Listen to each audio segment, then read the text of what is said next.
पुनीत और करण बचपन से ही बहुत अच्छे दोस्त थे। वो नर्सरी से लेकर 11th क्लास तक एक ही क्लास में पढ़ते आए थे और वो दोनों ही बचपन से पढ़ाई में थोड़े कमजोर थे, पर दोनों स्पोर्ट्स में बहुत अच्छे थे। पुनीत स्कूल की फुटबॉल टीम का कैप्टन था और करण डिस्ट्रिक्ट बैडमिंटन चैंपियन था। टूर्नामेंट्स में बिजी रहने की वजह से दोनों को ही पढ़ाई करने का बहुत ही कम टाइम मिलता था। पूरा साल कैसे निकल गया उन्हें पता ही नहीं चला और अब उनके फाइनल एग्जाम्स शुरू होने में सिर्फ 10 दिन बचे थे। उन दोनों का उन एग्जाम्स में पास होना बहुत जरूरी था, क्योंकि अगर वो फेल होते तो उनके पेरेंट्स उनके सारे स्पोर्ट्स छुड़वा देते। पुनीत और करण पढ़ने की कोशिश भी कर रहे थे, लेकिन पढ़ाई में उनका मन ही नहीं लग रहा था। एग्जाम में फेल होने का डर उन्हें सताए जा रहा था। ऐसे ही करते करते 9 दिन और बीत गए और अब भी दोनों के बहुत ही बुरे हाल थे। अगली सुबह एग्जाम था और ना तो पुनीत और ना ही करण को कुछ भी आता था। तभी पुनीत के दिमाग में एक आइडिया आया। उसने करण से कहा कि उस आइडिया में बहुत रिस्क है, लेकिन अब बस वही तरकीब थी जो उन्हें कल के पेपर में पास करा सकती थी। उनके स्कूल प्रिंसिपल का बेटा योगेश पुनीत का बहुत अच्छा दोस्त था। उसने योगेश को रात को फोन करके उससे उसकी मम्मी की ऑफिस की चाबी मांगी। योगेश ने दोस्ती निभाते हुए अपने घर की बालकनी से चाबी नीचे फेंककर पुनीत और करण को स्कूल के प्रिंसिपल ऑफिस की चाबी दे दी। पुनीत और करण का प्लान बहुत सिंपल सा था।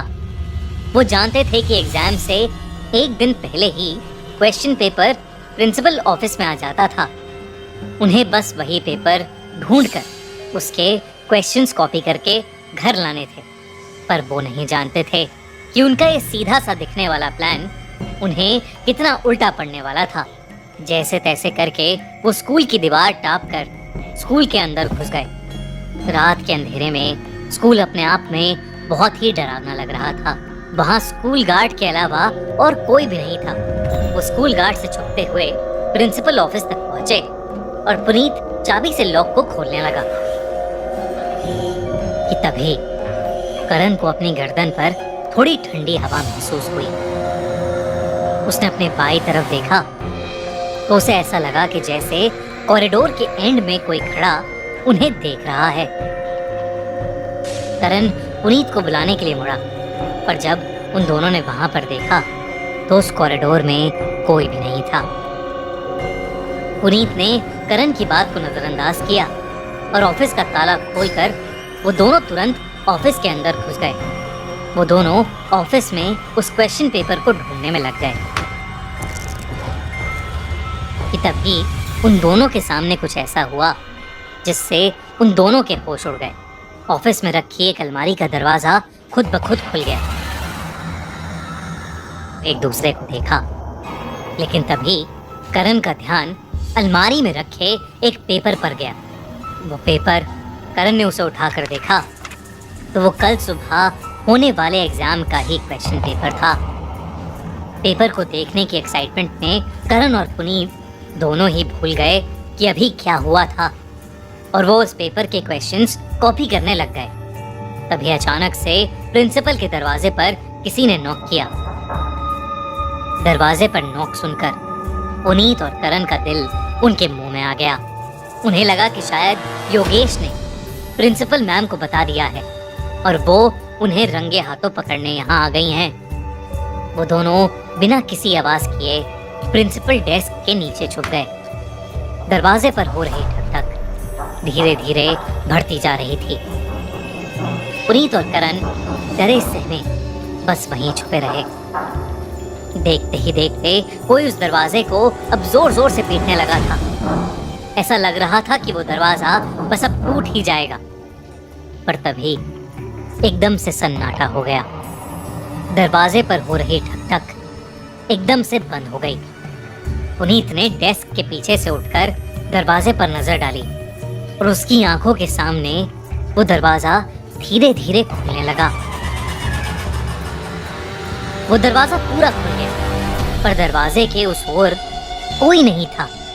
जो कुछ भी हो रहा था वो पुनीत और करण की समझ से परे था। वो बस उस एग्जाम पेपर के क्वेश्चंस कॉपी कर कर वहां से निकलना चाहते थे, पर उनका वहां से निकलना इतना आसान नहीं होने वाला था।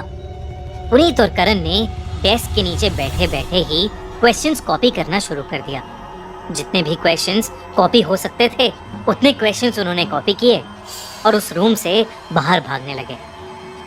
पर वो जैसे ही कमरे से निकलने लगे, उनका पैर कहीं अटका और दोनों ही मुंह के बल नीचे गिर गए। गिरने पर करण की नाक पर बहुत जोर से चोट लग गई और उसकी नाक से खून बहने लगा। वो झटका उसे इतनी जोर से लगा कि करण देखते देखते ही वहीं बेहोश हो गया। पुनीत करण को देख ही रहा था कि तभी उसे अपने पीछे कुछ महसूस हुआ। उसने जमीन पर लेटे लेटे ही अपनी गर्दन को घुमाया तो उसे अपने पास नीले सड़े हुए पैर दिखे। उन पैरों में पस पड़ी हुई थी और वो देखने में बहुत ही ज्यादा भयानक लग रहे थे। करण ने हिम्मत करके नजर उठाई तो वहां एक आदमी खड़ा था जिसने उनके स्कूल के पीएन जैसे कपड़े पहने थे। उसका मुंह इतना सफेद था जैसे उसके शरीर में कोई खून ही ना हो। उसे देखकर ही पुनीत की चीख निकल गई। उस आदमी की दोनों आंखें पूरी तरह से सफेद थीं और वो बिना कुछ बोले बस वहां खड़ा हुआ था। इससे पहले कि पुनीत कुछ कर पाता, उस भयानक आदमी ने अपने हाथ में पकड़ा वाइपर सीधा पुनीत के सर पर दे मारा और पुनीत वहीं गिरकर बेहोश हो गया और वो भयानक आदमी कहीं गायब हो गया। अगली सुबह जब स्कूल गार्ड को कॉरिडोर में दो बच्चे बेहोश मिले तो बहुत हाहाकार मच गया। उस दिन का पेपर कैंसिल हो गया और प्रिंसिपल को पुनीत और करण की चोरी के बारे में भी पता चल गया। पुनीत और करण को उस दिन की शाम को जाकर होश आया और वो हड़बड़ाहट में अपने साथ हुआ हादसा बताने लगे। तभी उनके प्रिंसिपल ने उन्हें बीच में ही रोक दिया। उन्होंने कहा कि स्कूल में भूत प्रेत जैसा कुछ नहीं है। उनकी बात को काटकर प्रिंसिपल ने उनसे कहा कि उन्होंने जो किया है उसके लिए उन्हें सजा मिलेगी। पुनीत और करण को 11th क्लास रिपीट करने को कहा गया, पर पुनीत और करण उस रात को भूल नहीं पाते। उन्होंने सब लोगों को अपने साथ हुआ हादसा कई बार बताया, लेकिन सब सिर्फ उनका मजाक उड़ाते रहे। फिर एक दिन एक पुराने स्कूल के गार्ड ने उन्हें बताया कि करीब 20 साल पहले एक स्कूल पीएन की क्लासरूम में सफाई करते हुए मौत हो गई थी। उस गार्ड ने यह भी बताया कि अब उस क्लासरूम की जगह पर प्रिंसिपल का ऑफिस बन गया है। पर उस पीएन की मौत के बाद उस पीएन को कभी देखा नहीं गया और ना ही कोई भूतिया किस्सा उस गार्ड को कभी सुनने में आया। लेकिन उस गार्ड की बात को सुनकर पुनीत और करण की हालत खराब हो गई। वो इतना डर गए कि उन्होंने अपने पेरेंट्स से बहुत जिद करके वो स्कूल ही छोड़ दिया।